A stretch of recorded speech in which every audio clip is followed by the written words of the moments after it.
podcast. Take 2 on this edition.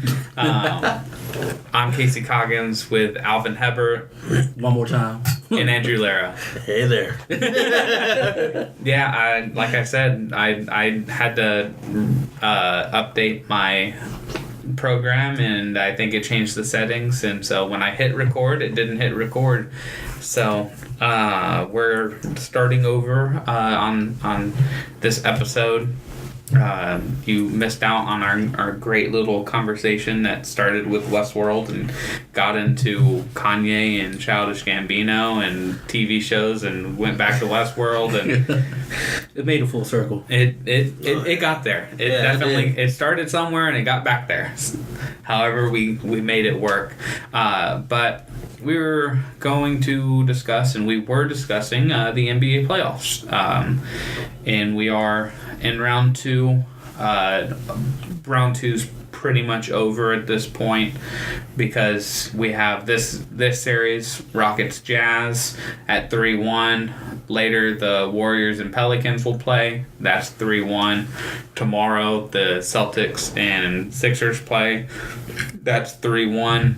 And the Cleveland Cavaliers swept Lebronto Raptors. R.I.P. Yeah. And so your possible coach of the year. Turn the 6 upside down. It's at the top of the playoffs now. Sorry. Bye, Drake. Man. So I guess we can really start there in the East, and we'll work our way back to what we were talking about to give us a little reprieve on the Western Conference thing. But we were saying it all year. We've been saying it, and leading into the playoffs we were saying it. As bad as Cleveland has looked all season with I almost forget that Isaiah Thomas was on this team at one point this year. But when it came to being in the playoffs, you're going to tell me that you're going to beat LeBron James 4 out of 7 times in the Eastern Conference with those teams? Mm-hmm. Indiana came close. And they probably should have won that series had Oladipo been able to close a couple games out. Oh, my God. Or a goaltend been called. But What's that? In the end, it was LeBron, it was the Cavs, closing Indiana out in round 1 in one of the best, probably the best series of the playoffs. So far, yeah. That one went 7. I think Toronto, Washington, was that 6? It was Boston and Milwaukee that went 7. That one went 7. That was another good one. That one I feel like was worse basketball, like overall, but it was still a grinded out series. And I mean, when you're talking Celtics and Bucks, their styles are grinded out. Like, I think one of those games was like 88-82, like with a few minutes left in the game. Yeah, it's like, was that good defense or just horrible shooting? And it was probably both. So Boston has been playing outstanding basketball in the playoffs without Kyrie, without Marcus Smart for a little bit of it. Shane Larkin just went down. We all know Gordon Hayward's been out all year. And Brad Stevens I feel like the Celtics team has a lot of talent on it just because of the picks that they were able to get back from the Garnett-Pierce trade. Because, they were still thriving on that trade because they got Tatum out of it and they got Jaylen Brown out of it and Marcus Smart. They were able to sign Al Horford. They were able to trade for Kyrie because of it. So they got plenty of talent because of that trade and a couple of the other moves that Danny Ainge did. To where, Terry Rozier's a starting point guard in this league. He's put on a show in the playoffs. Jason Tatum has scored 20 points in, I believe, 5 straight playoff games, which broke the rookie record for the Celtics. He had that he was tied with Larry Bird. So he's been playing outstanding.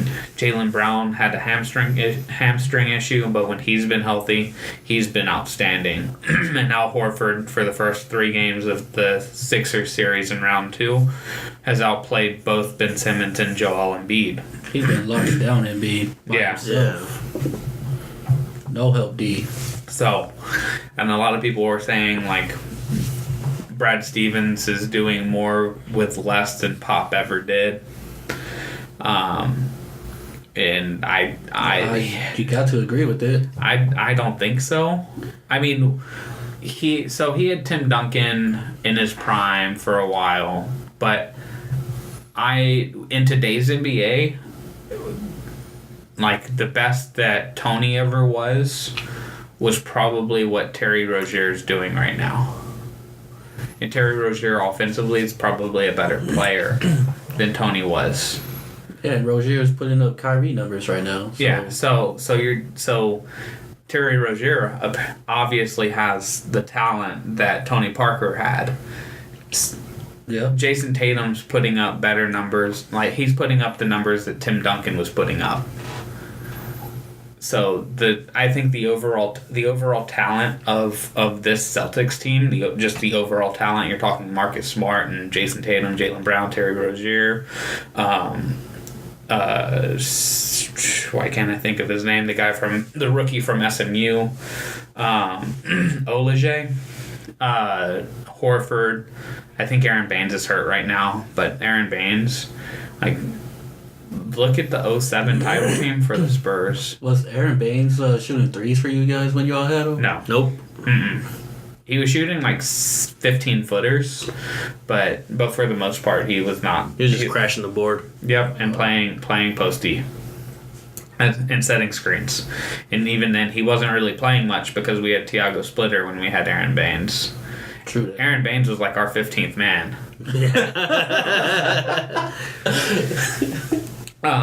But I mean, you can look at some of the Spurs rosters and then look at the Celtics roster, and I would be hard pressed to say that the Spurs as a collective whole, the rosters throughout the Tim Duncan era, other than Tim Duncan, was better than the roster of the Celtics team.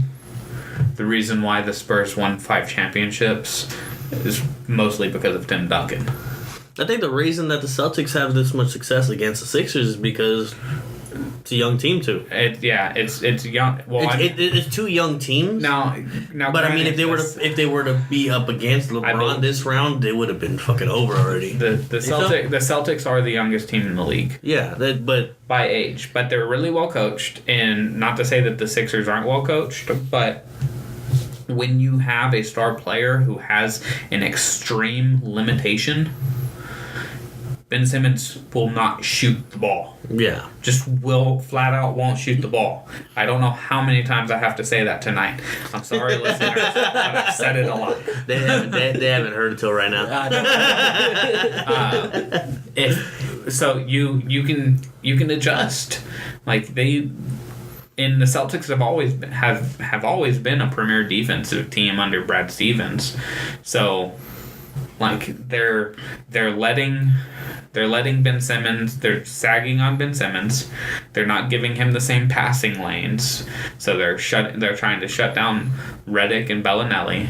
And then Al Horford's, able to play one-on-one with Joel Embiid. So he doesn't have the same kind of presence on the game that he would have, and he did against Miami, because Horford is a better player than Hassan Whiteside. Yes. So the Celtics are like, they're very Spurs-like in that essence of when a player gets hurt and misses games, the next guy steps up and they play their game and you adjust. You make Brad Stevens is probably a top 5 coach for sure in the league. I think, given some of the other, if Rick Carlisle had this Celtics team, I think the Celtics are probably in the same place. Like, you look at Quinn Snyder. I think Quinn Snyder's one of the best coaches in the league, too, and what he was able to do, losing Gordon Hayward, handing the keys to the offense over to Donovan Mitchell, running the same kind of Spurs defense that he was taught by Pop, because Quinn Snyder is a Pop predecessor. So you see the great coaches right now in the league. Including LeBron James in this. The great coaches in the league making it far into the playoffs.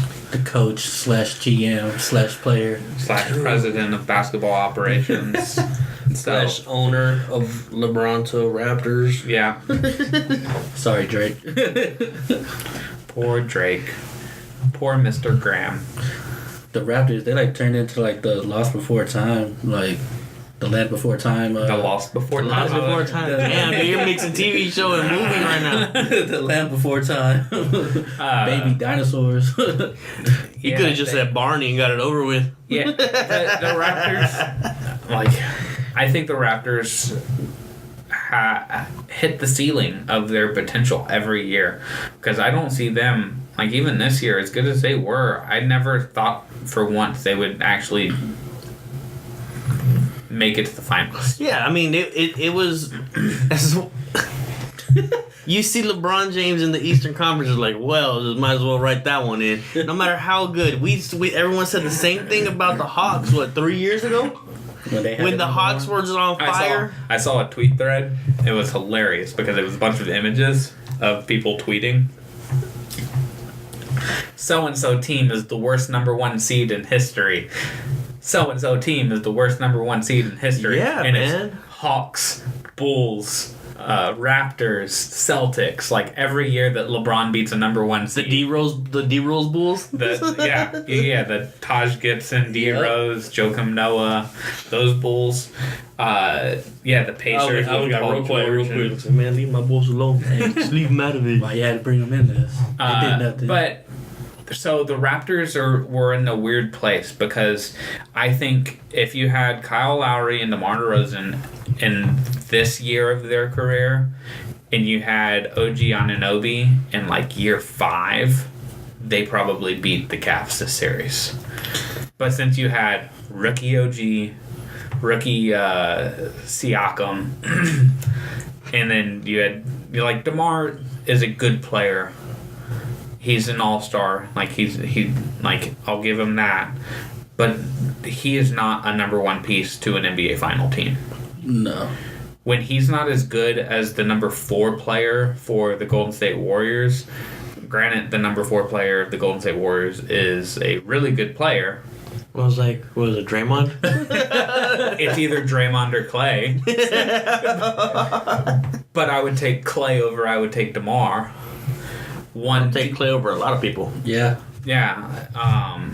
But I don't think Clay is a number 1 option. Mm-mm. If he's your number 1 option, you're in the lottery every year. I don't know about that. I don't know about lottery every year, but you definitely not. If Clay's your number 1 option, you're in the playoffs in the East. Now, let me switch Kemba Walker for Klay Thompson. Is Charlotte any better? In the East? Is Charlotte any better? Oh, is that Kemba Walker's gonna make the Warriors better? But yeah, if Kemba Walker was to just not exist right now, is Charlotte in the lottery? They didn't make the playoffs. That doesn't mean they're in the lottery. That is the lottery. But they don't have good odds. They're in that. Yeah, they're gonna be the teams. They're gonna be 12 to 14, but that is technically the lottery. Yeah, not.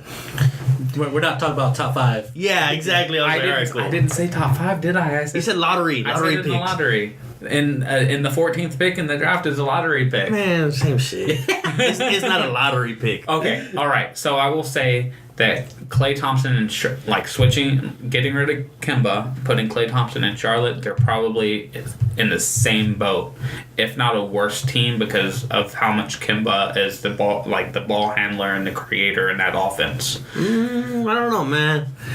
Clay's a decent ball handler, but he is not a point guard. No, of course not. He's a 2 guard. But I mean, defensively he's better, and offensively he's better. More efficient, yeah. Yeah. He's a better shooter, yes. and he's also better defensively. Yeah. So I mean, those are two plus signs. But it's not JJ Redick's a better shooter than Kemba Walker. JJ Redick would make them better. Would make them better. JJ Redick would not make Charlotte better because he cannot. Well, because you'd need another point guard. So you would have to. But I'm saying, like, you're not changing anything other than Kemba's gone and you put Klay Thompson on the team. Well, then you don't have a point guard. But you, I mean, they have point guards. That's like saying you're trading Dwight Howard for fucking Steph Curry. It's like, oh, cool, you don't have a center now. And then you don't have a point guard now. Yeah. I mean, with that, let's see. We'd need a couple moves for it to be like, all right, cool, like, give me a mediocre fucking point guard. Give me, what the hell's their backup point guard for Golden State? Tall dude. Livingston? Yeah, Sean Livingston. I was like, Livingston. They use it because Quinn Cook's the backup point guard. Sean Livingston. Cook. I was going to say Cook too, but I almost said Sean Livingston and Klay Thompson for Kemba. You have your point guard, you have your two guard right there. That does make it better. But Livingston can't play the same kind of minutes, and he's not the same kind of player. He's not the same kind of point guard. Like Quinn Cook and Klay Thompson would probably be the route. Like I would probably say, all right, they're in the playoffs. Okay, we'll take that one too. There we go. So yes, that would because I think Quinn Cook's a pretty decent point guard. He kept them afloat. Yeah, he did. And then, I mean, it's pretty easy to keep them afloat. I mean, all you got to do as a point guard is give the ball to fucking KD or Klay. It's like you just dropped like a life vest off of a. Who do I want to give the ball to? Whoever's open. KD's got two guys on him. Klay's got two guys on him. I got one on me. Give it a goddamn Draymond. This is easy. I love basketball. It's super simplistic. How come no one ever told me the NBA is this easy? Let me go suit up right now. But yeah, so DeMar, he should be your number 3 option. Like DeMar, I think if DeMar DeRozan was to ever win an NBA title, which I don't see him ever winning an NBA title, he would need to be your third option, like your third best player, and he would need to solely focus on defense. Like he needs to be your slash guy who can, Well, if he's going to be a third option, he needs to work on his 3-point shooting. He needs to be, and that's what he did. And he was a decent 3-point shooter this year. Not in this round, but this year in general. But that was the reason they were the number 1 team, was because of the adjustment that Dwayne Casey made and DeMar DeRozan made.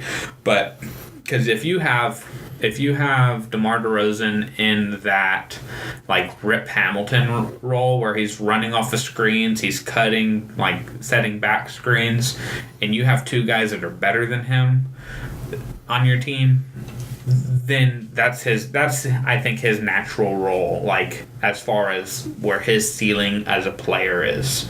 And he's a very good player, but when he's your number 1, you don't stand a chance against LeBron. OG held his own for spurts against LeBron. Poor guy, man. But at some point he's going to need a break, and LeBron's not going to stop running at you. So it's. I was listening. I think I was listening to Bill Simmons earlier. He's talking about how a new stat, or there's a new report about how LeBron has slowed his game down. But not so much in efficiency. He's walking up he's made his own time to rest in a game. Yeah. While being on the floor. Yeah. He's the slowest one to walk the ball up the court and everything. Yeah. He's stepping over half court right as that clock hits 16 seconds on the shot clock. Right. And you'll see him standing in the corner, hands on his knees. He'll make his own rest. So you can see it, and he'll be like, all right, I'm gonna rest here. So he starts pointing out defenders hey, go over there, do that. All right, cool. All right, give me the ball. Now I'll slowly walk it up. Just slow the. There was a minute. There's a minute of rest. And that's how the best players do it. Chris Paul does it all the time. I mean, he does it as more of a strategy as keeping the defense on their heels. That's why D'Antoni gets mad at him. You're going too slow. 8 seconds. Shot clock. So yeah, with the Eastern Conference, you had the great series with Boston and Milwaukee. You had the great series with Indiana and Cleveland. You had a weird series with Toronto and Washington in round one, where it was like, you win the series. No, you win the series. No, you win the series. No, you win the series. And finally, we had an outcome of that one, because it just seemed like after the first two games, I was like, okay, cool. Toronto's gonna finally like. It was empty. It's okay. Yeah, Toronto's going to win this easily and move on. Like, they're obviously the best team, and then Washington kept coming at it. What? How the fuck did it? Table's flat. How does a beer slide when it's flat? Magic. I think the Earth must have jumped a little bit. But that must mean it's not flat. What? Somebody get Kyrie on the phone. I need the Poppy Levitard banana phone. Ring, ring, ring, ring. So, yeah, it looks like it's going to be another Boston-Cleveland Eastern Conference Finals. Boston should close it out tomorrow night in Game 5. That's another one where, like, I mean, with how... I don't know, man. Vegas still has the Sixers. Yeah, they got... With how the Celtics...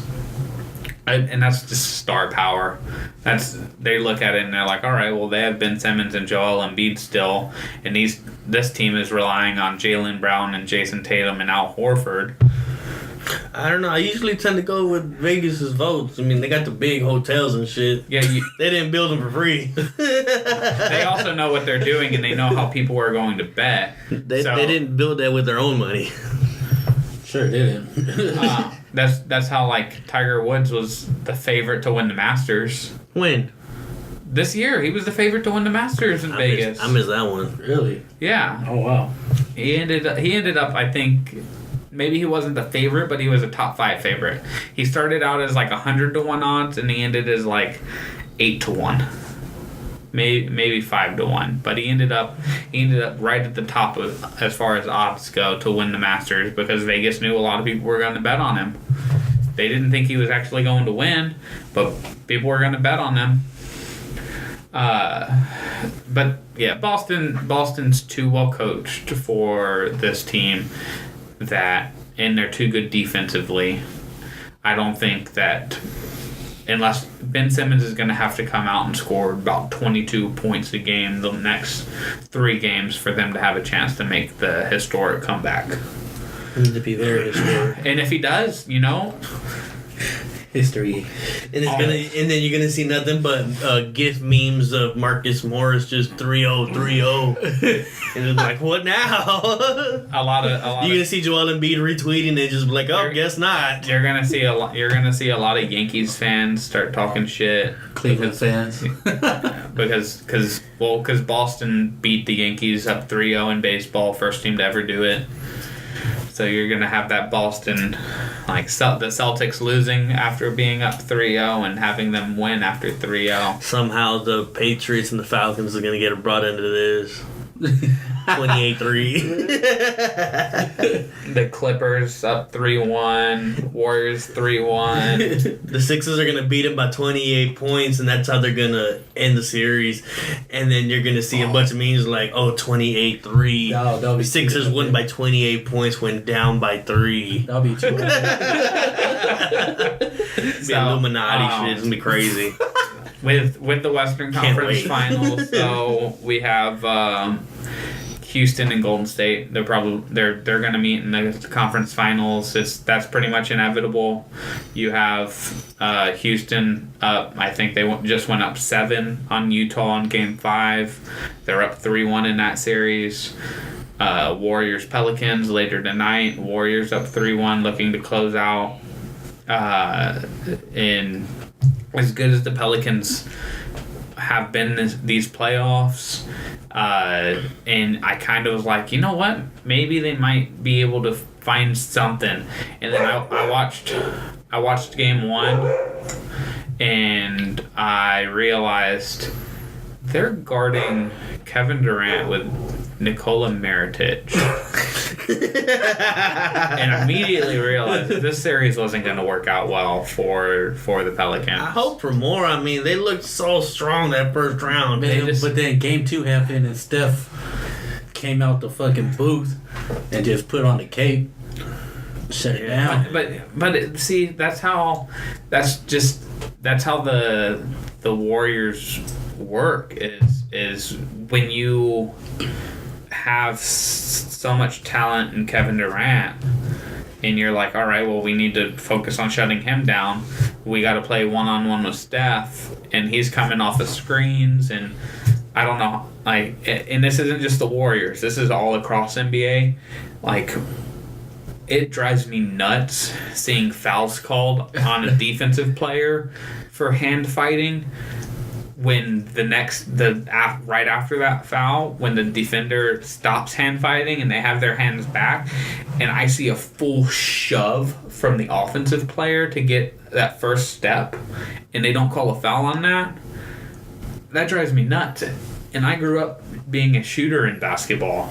Like, watching, like, you'll see LeBron do it, you'll see Clay and Steph and Kevin Durant do it.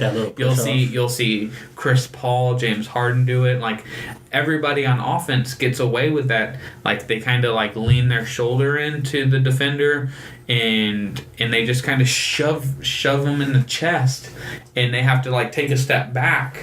So they get shoved, take a step back, and now the offensive player is in a full sprint, and so the defender has to catch up, and now they lost 2 or 3 steps, and now they're having to come around the screen, and I don't know how many times I've seen Klay Thompson get open threes and Steph Curry get open threes because I see them push the defender away from the ball. And it's not just them. I'm not saying it's anything like specifically against them two. I was just talking about right. Only names I heard. I'm tired of watching it in basketball. Like, if you're going to be so anti hand checking and grabbing the jersey and trying to slow them down offense, or like trying to slow them down, like, don't let the offensive person push off away from the ball. Like, call that. And it probably has just as, like, you probably have a lot more fouls. So you need to go one of two ways. Either just have a bunch of fouls and have a bunch of people foul out and make the game look like just fouls, whistles every second, because you probably, like the NFL, you probably could throw a flag every play. You could probably call a foul every play, or you could call a traveling every play. Or you yeah, you or you LeBron's name after that one. James Harden on his step back 3. Goddamn James Harden. The Euro. It's a new double Euro, dude. Oh, he goes whop whop whop whop whop. Then you shoot it. He has the extra whop whop. Yeah, exactly. Those extra whop whop. Or traveling. Or stop calling so many damn fouls on the defender for hand fighting. Let him punch him in the chest again. Good old days. Exactly. I need the Kevin McHale clothesline. Yes, man, those Kevin McHale clotheslines. Fucking Chuck holding Larry Bird back to get punched in the mouth. Shaq throwing the ball off of Chuck's head, or Chuck throwing the ball off of Shaq's head, whichever way that was. Fucking Kobe getting 2-pieced by, what was it, Chris Childs? Yeah. Latrell Sprewell choking out Jeff Van Gundy. Reggie Miller slamming Kobe Bryant onto the announcer table. Steven Jackson going into the goddamn stands and punching fans. Now that was deserved, all right. Deserved. Justifiable. Fucking Jermaine O'Neal just sliding in. Bomani Jones tweeted it had to have been within the last 2 weeks. He tweeted out a video, it was when Westbrook had the fan issue. He tweeted out Cedric Maxwell, Mad Max, walking up into the stands in the Houston arena, punching a fan in the face, walking back down the stairs, sitting on the bench for the rest of the game. Good old days. Like this is like 92 when this happened. Fuck me. Fuck you. Bam. I'm gonna sit down. Some of those fans deserve it. I mean, if you're on the floor, you deserve it.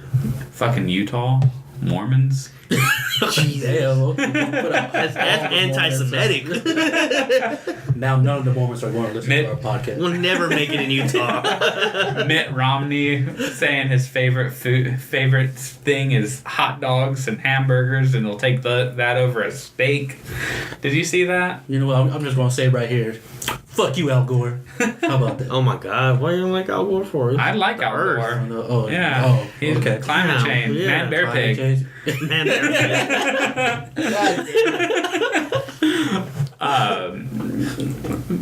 So welcome to the tangent. Welcome to the tangent. we're fucking back. The Chinese people built the goddamn railroads. Westworld. Slavery. Modern slavery. They're trying to just limit your thoughts. Childish Gambino.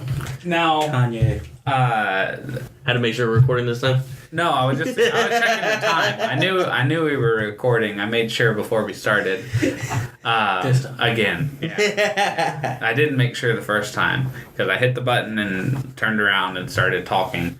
Alvin, you need to be my eyes over here. I will start You have the glasses. You too. These glasses are old, man. So, to break down more of the Western Conference series, Utah put a hurting on Oklahoma City. The Big Three era of OKC ended as quickly as it began. Paul George is going to LA. Still People- looking for Carmelo. I don't know where he at. Did you see the Ringer doing a mellathon? Nah. They're doing a mellathon to be able to like crowd fund the $28 million buyout.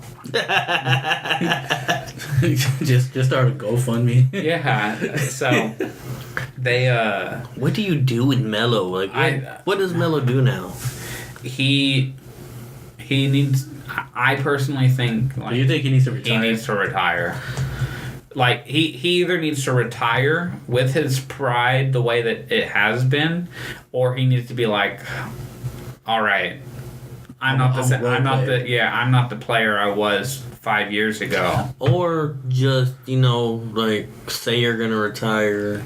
Or just get bought out. Let the Thunder buy you out. You relax for the year. You find out which team's going to make it. And you maybe sign on. Hopefully get picked up for, like, 11th man on a playoff team. I think he And should maybe you get your ring that way. or just go to China and just be king in China. Yeah, Oh, man, he'd fucking go crazy in China. Yeah. I mean, look at what Starberry. Stephon Marbury, Amari Stoudemire won a title in the Gymmers over there? Israel League. Amari Stoudemire played in Israel for a year. He could say he's a champion now. Why can't I think of? Well, he's a champion, man. He won the national championship. Michael Beasley. He went over to China Before coming back here. and balled out. They didn't take those away, right? They didn't take that championship away? No, I don't think so. Doesn't Stephon still play in China? Yeah. He's like 50 years old. I know, man. And he I think he just won like 2 years ago the finals MVP or the season. But yeah, with OKC needs to really, I think Presti and Donovan really need to look at what they have, because Westbrook and Steven Adams are a monster of a tandem. They should be your centerpiece. Roberson is coming back next season healthy, and he probably would have won Defensive Player of the League this year had he not gotten hurt. And I mean, it could have changed everything for the Thunder, having somebody like that to where Paul George doesn't have to do as much defensively, and it kind of changes the defensive roles. And Donovan Mitchell might not go off on the Thunder because they have Roberson on him, and they put Westbrook on Rubio and Paul George on Crowder. And it changes everything having him. But we were discussing it earlier about, like, what do you do with Westbrook? Because Westbrook's the type of player where he doesn't necessarily make his teammates better by, like, the same way that Ben Simmons and LeBron does, where they're in the right position and they kind of make the right play. So how do you work around somebody like Westbrook when, you know, when the Thunder were at their best, Westbrook was doing things that he was doing last year and just kind of running around the court like a chicken with his head cut off, doing the Westbrook things. Like I don't have a better adjective to use than just be Westbrooking. I mean, at the same time, Westbrook, with the way he's been playing, I don't want to like jinx it at all, but he's kind of due for an injury. That's like a fatigue injury. That's what happened with Derrick Rose, because he had the same play style. Yeah, tell me why Derrick Rose went back to Tibbs and still just got overworked. That's what he does. Tibbs is gonna push you, man. If I'm Derrick Rose, the last place I want to go back is go somewhere back to Tibbs. Yeah. Nah, bro, I'm good. I don't know, because with how medical training has become and how they take care of their bodies in the off season and all of that, like LeBron for a while was kind of that push it up the court and dunk over everybody and train. Yeah, just was running around the court everywhere, not necessarily to the extent that Westbrook does. But offensively, he had the same kind of style. So I think Westbrook is probably built better than Derrick Rose as far as like Derrick Rose was I don't know, they do have a lot of similarities. They were both really lanky. Well, and when Derrick Rose won the MVP, you know, like it was the talk like Westbrook or Rose, who would you rather have? Because they had the same they had the same style of play. Yeah. And I think Derrick Rose at that time was, and probably still today, a little bit better of a playmaker. I think if Derrick Rose doesn't get hurt, then it kind of changes the last 7 years. But so like I'm thinking like Westbrook needs guys who can Mitchell. Yeah, man, Utah came to play. Yeah, they stormed back. 11 points this quarter for Spida. Look at D'Antoni up top. He's like, how do I screw this up? Here we go again. How do I play defense? That's right. Play none. I wish I kept that book. Oh man, that's an and one too. Bro, right? Damn. Yeah. Well, we're kind of going crazy watching Donovan Mitchell do his thing, because it's one of those. It's a hell of a third quarter. Hashtag my rookie of the year. He threw one up earlier where he actually got the end one, and it was very similar to this play where he just right there. There's contact. He just kind of flipped it up and it bounced in. Like Donovan Mitchell is what Westbrook needs to do, and it's crazy to say that about a rookie, but Donovan Mitchell kind of lets the game come to him a little more than Westbrook does. Westbrook runs into the game like he's the Kool-Aid man bursting through. Oh yeah! Give me that rebound. Oh yeah! That's kind of his playing style. It's wild and reckless, and he lets debris fall everywhere, and it's just whatever. That's why I feel like he's due for an injury. Whereas Donovan Mitchell, he might shoot the same amount, but typically, like if you watch Donovan Mitchell, the shots that are contested or forced are late in the shot clock, or got more finesse. And like he kind of he definitely lets the game come to him a little bit more. Sets things up with screens. Has a little slower of a pace. Was that? It has Nene on him. Got him to switch. Ooh man, boy. Hey, Roy. No. Not the votes are in. But no love. Roy, nah. Hey, as good of a year Donovan Mitchell had, Ben Simmons had a better year. This is like last year's James Harden and Russ MVP. Yeah. Nah. I don't know, because last year you could actually, I mean, this year for this you can make a case that Donovan Mitchell is the rookie of the year. Last year you could have made a case for James Harden. I know, A lot of people made a case for James. Yeah, Harden. you can in both situations you can make a case for one over the other. In both instances, the winner did something historic. Like the numbers that Ben Simmons put up as a rookie this year were nuts. Donovan Mitchell Some would say Magic-esque. A lot of people would say Magic-esque. Magic was just a better scorer than Ben Simmons was. Well, I mean, it helps when you can shoot. Magic Johnson was not a shooter. But he could. When he was a rookie, he didn't even have a 3-point line. Okay. That was the game back then. Okay. But that was also with Iceman putting up 80 points with no 3-point line? He didn't put up 80. How much was it? I think Ice's most that he ever put up was like 65. Yeah, it was like 64. The team records, David Robinson 71. Really? Yeah. That's the Spurs record. Who am I thinking then? Kobe? No, not Kobe. Kobe had a 3-point line. Kobe has the second highest scoring game in NBA history with 81. Yeah, no, that's Jalen Rose. and Matt Bonner. Matt Bonner was on that Raptors team.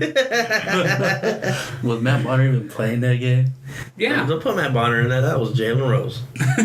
So Kobe to the foul line. That was just like Tyronn Lue getting stepped on by AI. Kobe was on that team. He didn't get stepped over. Jalen Rose got stepped over. Very disrespectful. While Ty Lue got stepped over, literally, that game, the entire Lakers got stepped over figuratively by Allen Iverson. Yeah. I mean, it was the only game they lost in the playoffs. When AI went off for, I think he only had 41, but you say only, and it's... I was like, only 41. You say only, and it's 2001, and the scores are like 96 to 41. Only 41. Do that in my sleep. I do that on NBA 2K. I know, I do that on 2K every day. 41 points. 12-minute quarters. Lowest level for computer play. 12-minute quarters, I end up with 300 points on the board. I only scored 41, though. My whole team scored 41 points. So, Donovan Mitchell kind of just got us all a little sidetracked. Because dude's putting Utah on his back right now. The Westbrook OKC offseason scenario is probably weirder than the Spurs and where they're at, because I personally think that everything is, as Rudy Gay put, overblown. The only way I see Kawhi not being a Spur is if his uncle or his group come out and say, we do not want to be in San Antonio anymore, and they pull a Kyrie. Which I don't know, man, because his sister is always on Instagram talking about we still love San Antonio. Yeah, so it's just have pointed out that he should be rookie. He should be, but he's not. Dame Lillard said that. And where's he at? He's just like us at home recording a podcast. No, he's not recording a podcast. He's recording an album. Oh, excuse me. He's at home recording with the game in the background. I think Donovan Mitchell's up to 17 points this quarter. Something like that. He put up 10. 21-6 run in 5 minutes for the Jazz, and they're up 4. All by Don Mitchell. Not all. He only has 17 in the quarter. Rudy Gobert's been putting up some points too. Oh, okay. So 4 points. Rudy. All right. Hey, 4's better than 0. Okay, Jerry. He's had a disappointing career. He's kind of when they signed Gerald Green. That was a heat check right there. That was a heat check. I'm gonna throw it up. Maybe it'll come down. I got pushed in the back, throw it up to get to the foul line. But Gerald Green, when he signed with the Rockets, I was like, that is such a perfect signing for them, because he's another like 6'8" athletic wing player who is a good 3-point shooter, and he's you know, if you play him 12-14 minutes, he can easily get you 12-14 points and keep the same style of basketball. So back to the Spurs. The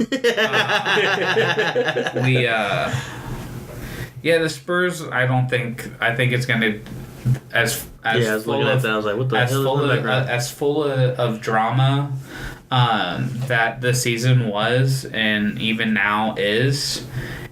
To me, it seems like the off season is probably going to be a lot less drama filled. It wouldn't surprise me, and when July 1st hits, or whenever the free agency period starts, or I think it's the end of June is when players need to sign their extension. Is that right before free agency? Ooh! Yeah, I think that was deep. Yeah, Donovan Mitchell still going off. 22 this quarter. Just gonna keep you up to date on the third quarter. Live updates. This is that Clay. I need that. Man, was that CP3? Yeah, I need the breaking news button.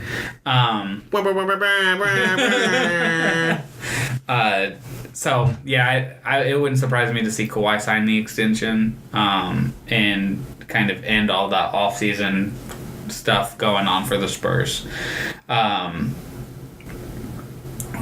Houston still has, a full quarter to close out Utah here. Will, in all likelihood, have a Houston Golden State conference finals, which will be, I think, a 7-game series.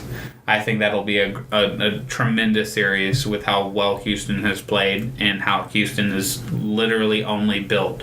Well, they're not only built, but they are built specifically to be able to compete with Golden State.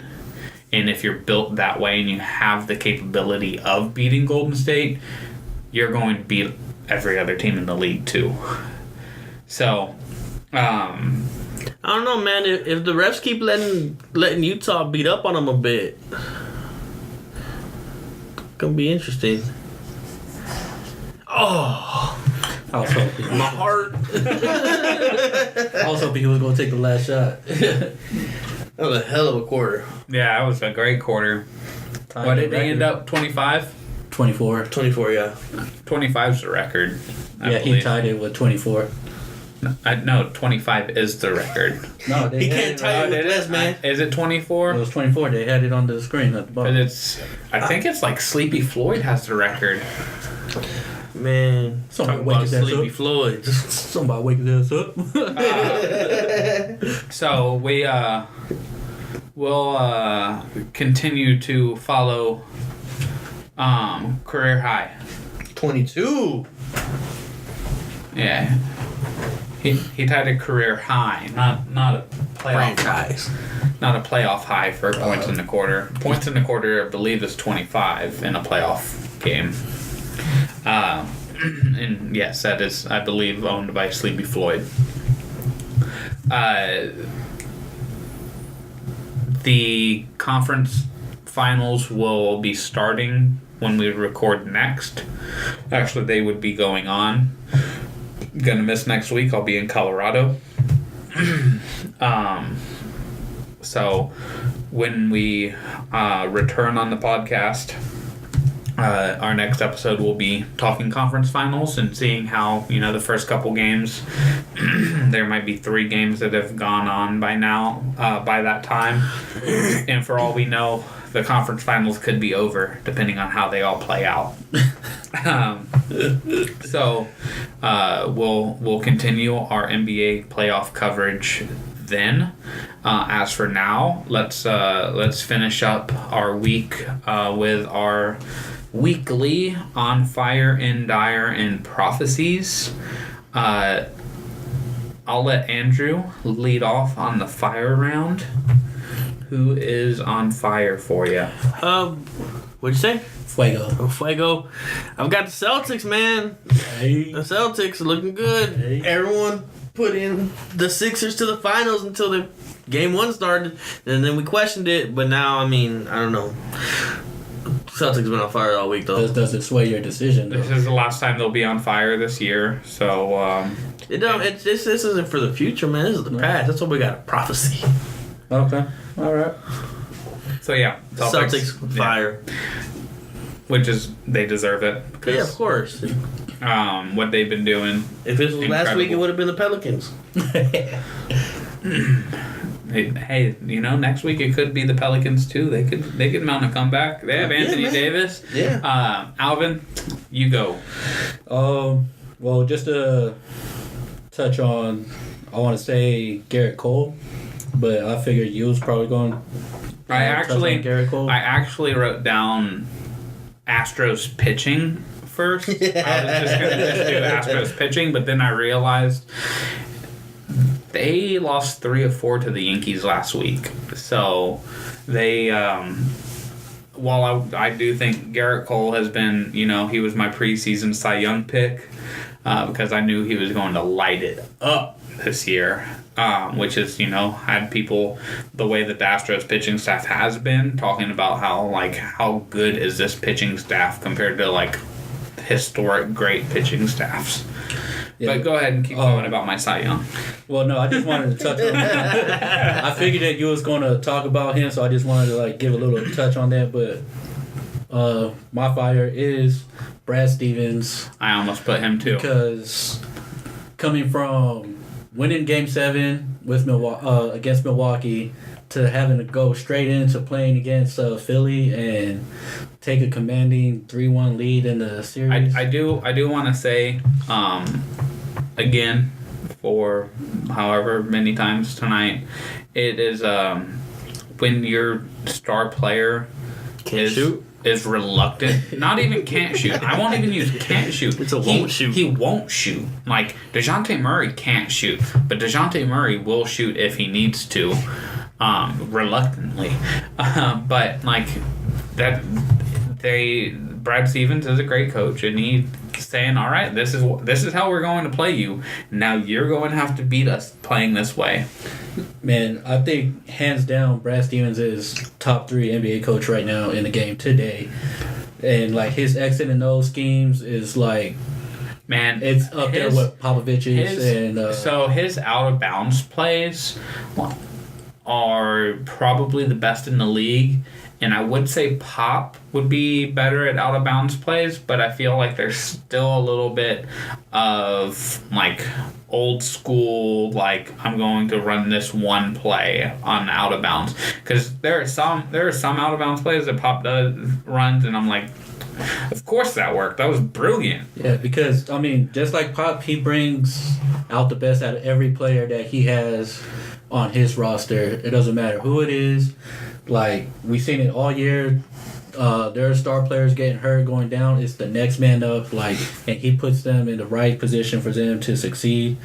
Yeah, he's doing a great job. He understands that, he needs to have them, and the players too. You have to give credit to the players, because it's one thing having a good coach, but it's another thing having those players listen to them.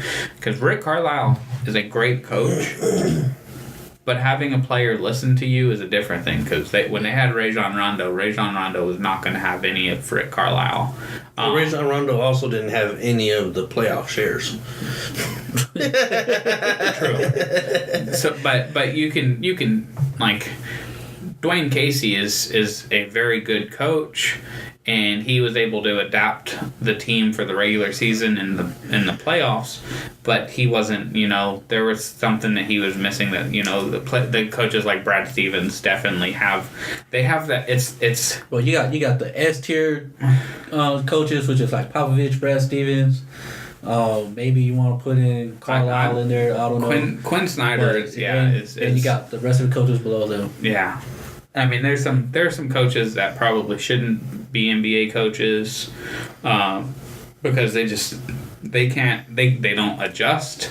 They run a very cookie cutter scheme, Here's looking to you, Scotty Brooks. That dude, I don't know how. He still has a job. Yeah, like he's. I don't even want to go down that rabbit hole. Yeah, no, we know. Everyone's saying the same thing when he was in OKC. But yeah, Brad Stevens is coaching his ass off right now. And I want to get to my fire, and it's not necessarily what he has done like statistic wise, but it's more like I just want to give him a nod, because he's been one of my favorite players since he's been in the league, even when he was in college.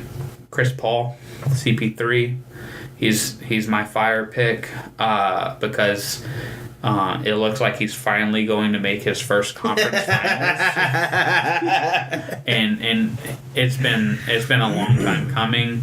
It should have happened a few years ago in LA, but they blew a 3-1 lead to the Rockets. It should have happened. It should have happened probably at least once in New Orleans, but he ended up losing, I think, in a 7-game series to the Spurs. Mm-hmm. And David West. Yeah. Yep. That's what I was saying. So. Yeah. So Chris Paul making it to his first conference finals. Possibly. Probably. Hey, Casey put it out there. Just saying. You don't know. You don't know. I mean, with the way you might as well be calling your threes. I call all of my threes. Never call those bank shots. You never call the bank shots. But yeah, I highly anticipate that the Rockets are going to close out the Jazz. And so I just wanted to, since by the time we record next time, I will either have my foot in my mouth or the Rockets will be playing the Warriors. So I'm fine with either. My foot can reach. I just wanted to give a little nod to Chris Paul because he's well deserved of all the accolades that he should get. I still think he was robbed of an MVP in 2008, but that's a topic for a different day. Was that Kobe year? Yeah. That was the legacy year. Ah, shit. Kobe Bryant doesn't have an MVP? Who have we been giving MVPs to? Well, you had Tim Duncan. You had Steve Nash. You had Kevin Garnett. You had Shaq. You had Dirk Nowitzki. Oh. Well, fuck. Give it to him this year. Kobe wasn't even the best player on his team. No. But yeah, that's another topic for another day. That leads us to Endire. I'm going to quickly start because this is going to be very, very quick. Matt Harvey, the Dark Knight era is done in the Queens. Yeah, in Gotham, in Flushing Meadows. He pretty much talked his way out of New York. He played his way out, but he definitely talked his way out because, teams will give players the benefit of the doubt to right themselves, to be fine. But when he declined going down to the minor leagues and said he's not doing that, they traded him to the worst team in baseball. So now, Matt Harvey, go pitch for the Reds, go have your 7.0 ERA, and enjoy the money you make. Andrew. So much emotion behind that. And Andrew, your Dyer. My Dyer is going to go out to the LeBron Raptors, because, ooh, come on. Oh, man. Canada. Jesus. Oh, Canada. So LeBron went from being the GM, coach, player, to also owning a team. So instead of blame Canada, just blame LeBron. Something. Still blame Canada. You still blaming Canada. But damn you, Drizzy in the 6. Goddamn Canada. Yeah, and it was kind of inevitable though. I don't know sweep though. Yeah, that was a little weird. But again, and it was decisive. It wasn't even close. A couple of the games were close. What? They averaged 14 turnovers. Like, wow. There was the one buzzer beater in Game 3 where just took everybody's. They saw him and ran away like the boogeyman. Like, DeMar DeRozan couldn't make a 3. This is our year now. This is our year. We're the best team in the East. We the North. We the North. We're the Raptors. Welcome to Jurassic Park.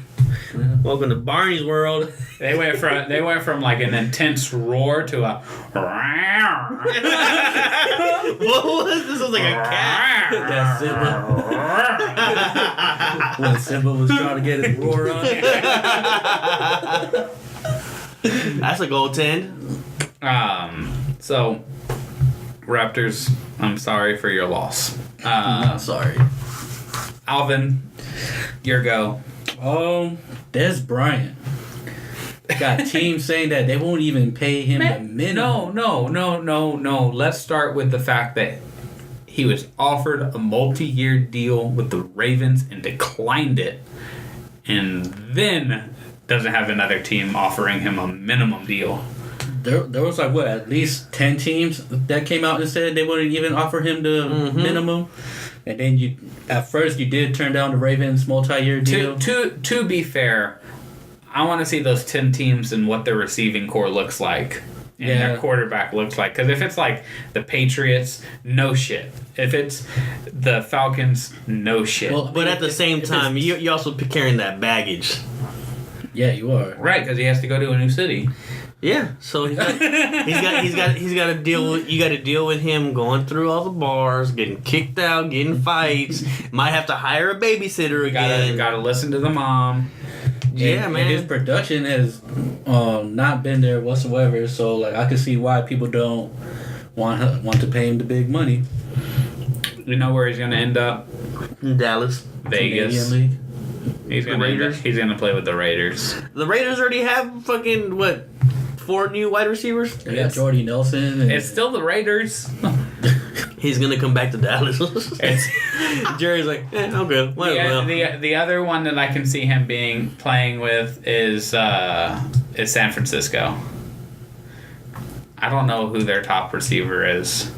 I sure as hell can't name him. He's gonna go to like Miami or somewhere because they just got rid of Landry. Yeah, he'll find a spot, but yeah, he is definitely in dire straits. So now let's prophesize for the folk. I will let Alvin lead off. Prophesize. My prophecy is the Celtics will end the Sixers playoff run tomorrow. Tomorrow? Yeah, the game's tomorrow. Yeah, sounds good. I lean that way too. Andrew? I just don't see Brett Brown out-coaching Brad Stevens. Mine is the complete opposite. I have Philly beating the Celtics in 7. Hey. History. Hey, I'm all for chaos. I'm all for chaos. And the Sixers coming back from 3-0 and winning a series, setting up a conference finals with Ben Simmons you against. You just want to see Joel Embiid look for Kevin Hart again, huh? That was cute. So I'm all for that. I would actually rather see the Sixers play the Cavs than the Celtics, because I don't think there's any way in hell that the Celtics are going to beat the Cavs. If they couldn't beat I guess the Cavs last year, or the Celtics last year, they had Isaiah Thomas, who was playing hurt, not just an also, injured. if it was a liability on the defense, they just put him in pick and rolls all day. Yeah, but Kyrie's a liability on defense too. But maybe not as much, but yeah, he's not there. But that's what I'm saying is like they were playing a hurt star, and this year they're not playing. Their hurt star is out, so it kind of it might help a little bit, but I just. Jaylen Brown's not there yet to be able to deal with LeBron. Jason Tatum is not there yet to deal with LeBron. Just let LeBron get his, but stop everybody else. You would think that would be easy. That's very easy to say. You know how those are the nights that Kevin Love goes off for 30 points. You know, right. You know how many teams say that in the league. Mm-hmm. You know how many teams say that in the league. Every team says that in the league. You know how many teams have beat LeBron in the playoffs in the last 9 years? The Spurs, the Mavericks, and the Warriors. End of list there. You have LeBron's first trip back to the finals and against an unbelievably hot 2011 Mavs where Dirk was just taking everybody out. And then the Spurs with the beautiful game and the end of the Heedle era. The beautiful game. And then you have the Warriors, who are an all-time great team. Those are the teams that have beaten LeBron in playoffs. This Celtics team isn't that team. Isn't any of those teams. I never said the Celtics was going to beat them, but I'm just... I think the Sixers have a better shot because of... pretty much strictly because of Ben Simmons. Because while I don't think Jaylen Brown and Jason... I think Jaylen Brown there goes the series. Jason Tatum have incredible ability. Ben Simmons has the size and athleticism to at least... that should have been a foul. At least handle LeBron. And so you can maybe play LeBron one-on-one with Ben Simmons and try to stay with the shooters. And I think that there's a better chance of that happening and Joel Embiid going off for like 30 a game. But... I would, again, much rather see the Sixers play the Cavs because I think that's a little more interesting to me than the Celtics playing the Cavs. My prophecy to end the week, Players' Championship starting. I tend to go golf when the majors coming around. Phil and Tiger in the same group. I also believe that they will end up both in the top 5 finishing. All right. I don't know if either of them will win it, but I do think they will have great weeks, and I think they'll both end up in the top 5. So that is my prophecy. Let's watch Houston close out Golden State. Close out Utah before Golden State close out New Orleans. Chris Paul going off for 29 points right now. Mitchell just got hurt. He's out. Yeah. So we'll put as the TNT crew will do later. Put Utah on a boat. Time to go fishing. Send them fishing. 1, 2, 3, Cancun. That ends our week here for take 2 of the Benchwarmers podcast. I am Casey Coggins, as always, joined by Alvin Hebert. See you next time. And Andrew Lara. See ya. See you in 2 weeks. We are fans of a different kind.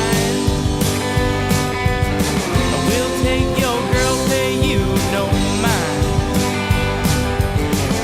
Stealing hearts is what we do.